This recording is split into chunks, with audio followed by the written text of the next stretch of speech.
పేరుకు మాత్రం ఆ జిల్లాలో కారు పార్టీకి ఉద్దండులున్నారు.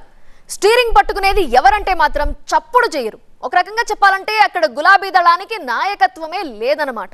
స్థానిక సంస్థల ఎన్నికల వేళ బీఆర్ఎస్ శ్రేణుల్ని ఇదే అంశం కలవరపెడుతోందట.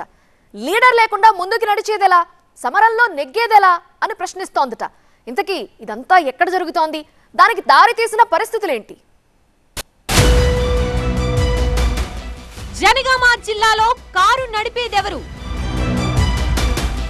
స్థానిక ఎన్నికల బాధ్యత ఎవరిది? ముగ్గురు నేతలున్నా ఎందుకు ఈ స్తబ్దత? జోరుగా క్యాడర్, జోష్ లేని లీడర్.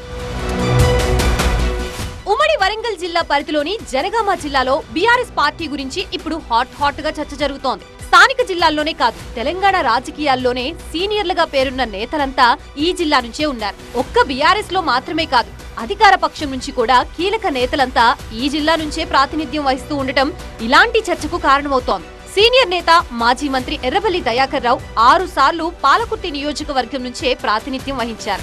మంత్రిగాను పనిచేసిన అనుభవం ఉంది. అందుకే గత 5 ఏళ్ల పాటు తనదైన హవా చూపించారు. అయితే 2023 ఎన్నికల్లో అనూహ్యంగా ఓటమి పాలైన ఆయన నియోజకవర్గంలో మరోసారి పట్టు సాధించే ప్రయత్నంలో ఉన్నారు. దీంతో ఇతర నియోజకవర్గాలపై పెద్దగా కాన్సంట్రేట్ చేసే పరిస్థితి కనిపించడం లేదు.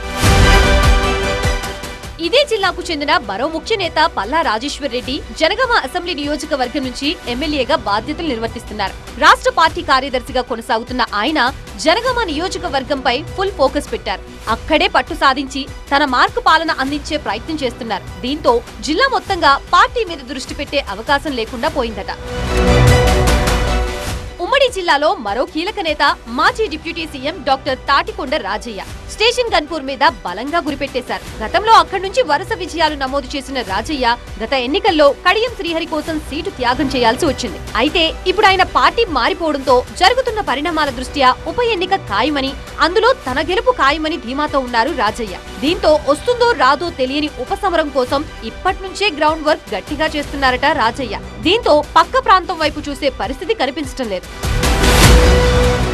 ఇలా జిల్లా మొత్తంగా కారు పార్టీకి ముగ్గురు ముఖ్య నేతలు ఉన్నారు. కానీ జిల్లా పార్టీని నడిపే సారథి మాత్రం కనిపించడం లేదు. గతంలో జనగామ జిల్లా బీఆర్ఎస్ పార్టీ అధ్యక్షుడిగా బాధ్యతలు నిర్వర్తించిన పాగాల సంపత్ రెడ్డి 1.5 ఏళ్ల క్రితం గుండెపోటుతో చనిపోయారు. ఆయన మరణానంతరం ఇక్కడ పార్టీ అధ్యక్ష కుర్చీ ఖాళీగానే ఉంది. కొత్త అధ్యక్షుడి ఎంపికలో ఇప్పటికీ అధిష్టానం ఎలాంటి నిర్ణయం తీసుకోలేదు. అయితే అధ్యక్ష పీఠం కోసం ఆశావాహులు చాలా మందే పోటీ పడుతూ ఉండటంతో ఎవరికివ్వాలో తెలియక ఆ నియామకాన్ని పక్కన పెట్టినట్లు తెలుస్తోంది. అంతేకాదు, ఈ ముగ్గురు ముఖ్య నేతల మధ్య ఏకాభిప్రాయం రాకపోవడం కూడా ఈ ఆలస్యానికి కారణమనే ప్రచారం జరుగుతోంది. అందుకే హైకమాండ్ ఎటూ తేల్చకుండా పెండింగ్ లో పెట్టినట్లు ప్రచారం జరుగుతోంది. ఈ ముగ్గురు నేతల్లో ఎవరి వర్గానికి పగ్గాలు అప్పగించినా మరో వర్గం నుంచి పేచీ మొదలయ్యే అవకాశం లేకపోలేదు. అందుకే ఆ విషయంలో ఆచితూచి వ్యవహరిస్తోందట హైకమాండ్. అయితే ప్రస్తుతం స్థానిక ఎన్నికల హడావిడి ఎక్కువ అవుతున్న వేళ జిల్లా పార్టీకి నాయకత్వం లేకపోవడం పెద్ద లోటేనన్న ముచ్చట గులాబీ దళంలో వినిపిస్తోంది. అన్ని జిల్లాల్లో టికెట్ ఆశావాహులు జిల్లా అధ్యక్షుల్ని కలిసి ప్రసన్నం చేసుకునే పనిలో ఉన్నారు. ఇక్కడ మాత్రం అలాంటి ఛాన్స్ లేకపోవడంతో ఎవరికి చెప్పుకోవాలో అర్థం కాక తల పట్టుకుంటోందట క్యాడర్. మరి ఇప్పటికైనా జిల్లా బాస్ నియామకంలో అధిష్టానం అడుగు ముందుకు వేస్తుందో లేదో చూడాలి.